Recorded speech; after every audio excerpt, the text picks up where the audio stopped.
Nous allons corriger une partie du bac Centre étranger 2021. Il est extrait de l'exercice apprentissage du saut en parachute. La partie que nous allons corriger est détermination expérimentale de l'altitude au moment de l'ouverture du parachute.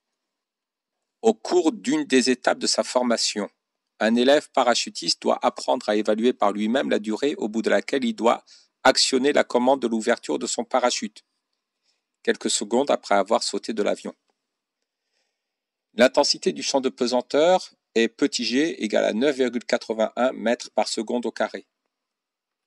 L'élève parachutiste et son moniteur quittent simultanément l'avion en un point A, d'altitude ZA égale à 1500 mètres.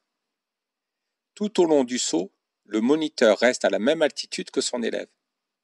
Lorsque l'élève ouvre son parachute, le moniteur relève la valeur de l'altitude ZB indiquée par son altimètre. Cette valeur sera utile pour le débriefing après le saut. Le principe de fonctionnement de l'altimètre est basé sur la mesure d'une variation de pression, à partir de laquelle est déduite une variation d'altitude.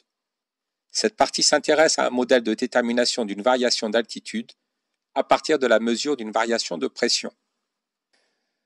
D'après la loi fondamentale de la statique des fluides, la variation de pression entre les altitudes Z et Z plus H est liée à la variation d'altitude H par la relation pression à l'altitude Z moins pression à l'altitude Z plus H égale à ρ fois G fois H, avec P en pascal, H en mètres, G en mètres par seconde au carré, ρ, la masse volumique de l'air, en kilogrammes par mètre cube. La température en Kelvin est égale à la température en degrés Celsius plus 273,15. La constante des gaz parfaits vaut 8,314 pascal mètre cube par mol par Kelvin. La masse molaire de l'air est 29 grammes par mol. À l'altitude ZA égale à 1500 mètres, la valeur de la pression est PA égale 845 hectopascal et celle de la température est θA égale 5,5 degrés Celsius. Dans la situation étudiée, l'air peut être considéré comme un gaz parfait.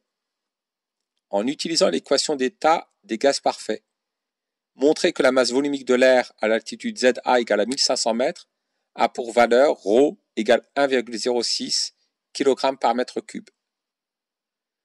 D'après la loi des gaz parfaits, la pression au point A multipliée par le volume de l'air est égale à la quantité d'air multipliée par la constante des gaz parfaits multipliée par la température au point A.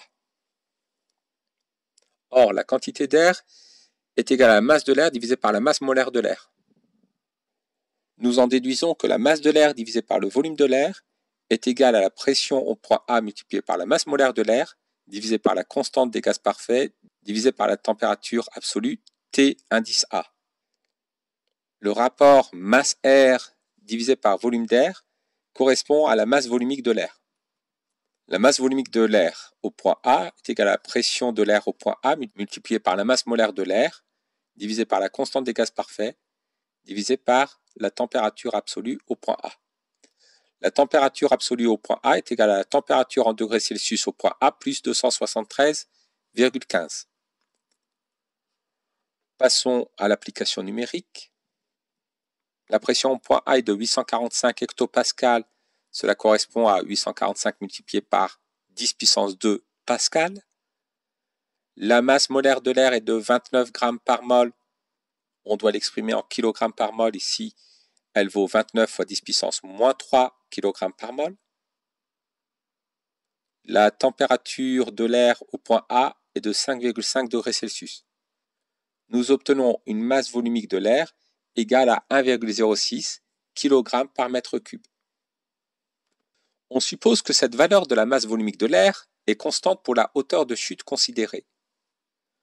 Entre le point A et l'ouverture du parachute, l'altimètre a mesuré une différence de pression de 31,8 hectopascal.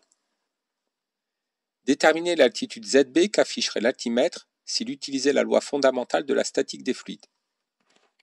D'après la loi fondamentale de la statique des fluides, la variation de pression entre les altitudes ZA et ZB est égale à la masse volumique de l'air multipliée par l'intensité du champ de pesanteur multipliée par la hauteur ZA moins ZB. nous en déduisons que la hauteur ZA moins ZB est égale à la différence de pression entre le point B et le point A, divisé par la masse volumique de l'air, divisé par l'intensité du champ de pesanteur.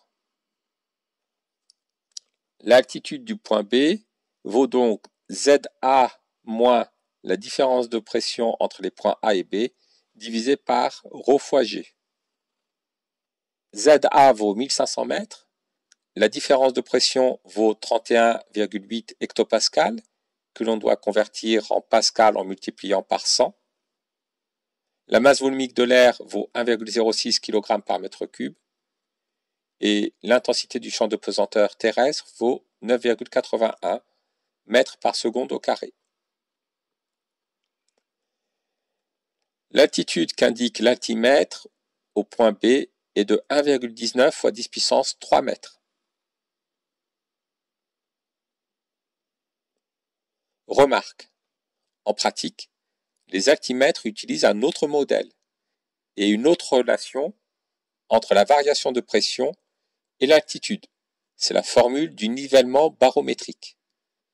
Car la température ainsi que la masse volumique de l'air varient avec l'altitude.